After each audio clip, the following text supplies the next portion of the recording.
சாந்தி. अव्यक्त समिगै 5 मई 2025। ब्रह्मा कुमार का अर्थ ही है सदा प्यूरिटी की पर्सनालिटी और रॉयल्टी में रहना। ஒவ்வொரு நாளும் ஒவ்வொரு விஷயத்தை சொல்றாரு பாபா. இன்னைக்கு என்ன சொல்றாரு? பிரம்மா குமார், பிரம்மா குமாரி என்றாலே அதனுடைய அர்த்தம் பொருளாகப்பட்டது தூய்மையினுடைய அந்த ராயல்டி மற்றும் பர்சனாலிட்டியோட இருப்பது. அதுதான் உங்களுடைய தனித்துவம்.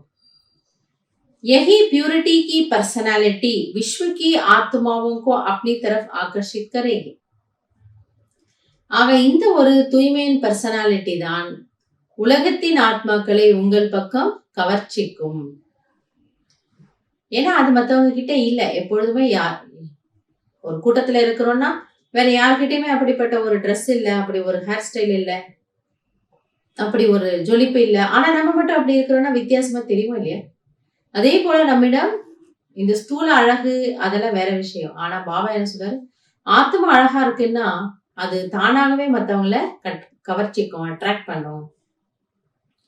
और यही प्यूरिटी की रॉयल्टी धर्मराजपुरी में रॉयल्टी देने से छुड़ाएगी. மற்றும் இந்த தூய்மையினுடைய ராயல்டி தான் தர்மராஜபுரியில் அந்த தர்மராஜை சந்திக்கும் பொழுது நீங்கள் அவருக்கு கணக்கு கொடுக்க வேண்டாம், கப்பம் கட்ட வேண்டாம். ஸோ நம்ம இங்க சரியா இல்லைன்னா அங்க போய் அவருக்கு பதில் சொல்லணும், கணக்கு கொடுக்கணும்.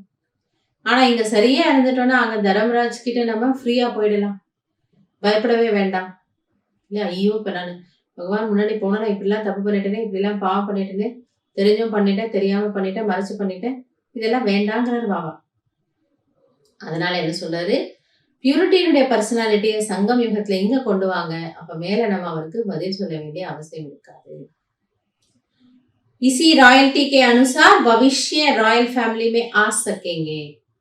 ஆக யார் இங்கு இந்த ராயல்ட்டியை தாரணை செய்கிறார்களோ அவர்கள் எதிர்காலத்தினுடைய ராயல் ஃபேமிலின்னு வருவார்கள்.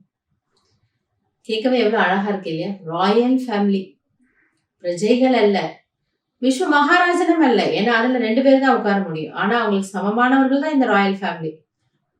லட்சுமி நாராயணனுக்கு என்ன இருக்கோ அதெல்லாம் நமக்கும் இருக்கும்.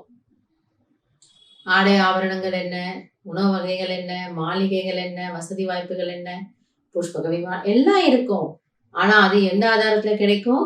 இங்க நம்ம எவ்வளவு தூய்மையினுடைய ராயல்ட்டிய நடைமுறை கொண்டு வரும்ன்றதை பொறுத்துதான்.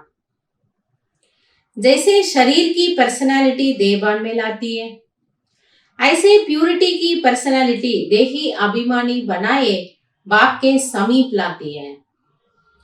எப்படி ஸ்தூல ரீதியில யாராவது சரீர ரீதியில பாக்குறதுக்கு நல்லா அழகா இருப்பாங்க இல்லையா? அப்போ எல்லாருடைய கவனம் தானாகவே அங்க போகுது, பாக்குறதுக்கு இவங்க எவ்வளவு அழகா இருக்காங்க. பாபா சொல்றாரு அது போல உங்களுக்குள்ள அந்த ஆன்மீக பர்சனாலிட்டி இருந்ததுன்னா, ஆத்ம உணர்வுல நீங்க இருந்தீங்கன்னா தானாகவே இந்த ஆத்மாவின் கவனம் அல்லது பாபாவின் கவனம் இந்த ஆத்மாவின் மீது ஈர்க்கப்படுகிறது. ஏன்னா அவர் மேக்னெட்டா இருக்கிறாராம். ஸோ அந்த மேக்னெட்டை எதை ஈர்க்கோ, யாரிடம் தூய்மை இருக்கோ அப்படிப்பட்ட ஆத்மாக்கள் அந்த மேக்னெட்டை கவர்ந்து இழுத்துடுவாங்க. அதனால பாபா சொல்றாரு, என்னுடைய கவனமும் உங்க பக்கம் வரணும்னா ஒரே ஒரு விஷயத்தின் மீது கவனம் கொடுங்க. நீங்க பியூரிட்டியை ஃபாலோ பண்ணுங்க. அந்த தூய்மையினுடைய வெவ்வேறு கோணங்களை நமக்கு புரிய வச்சுட்டு வராது. அதை ஃபாலோ பண்ணீங்கன்னா தானாகவே நான் உங்கள் பக்கம், இந்த ஆத்மாவின் பக்கம் ஈர்க்கப்படுவேன். எனவே பாபாவுடைய கவனத்தை நம்ம பக்கம் கொண்டு வர்றதுக்கு இன்னைக்கு ஒரு யுக்தி சொல்லி இருக்கிறாரு. அதன்படி இருந்து பரமாத்மாவிற்கு பிடித்தமான ஆத்மாவாக ஆகிறதுக்கு நாம முயற்சி செய்யணும். நல்லது. ஓம் சாந்தி.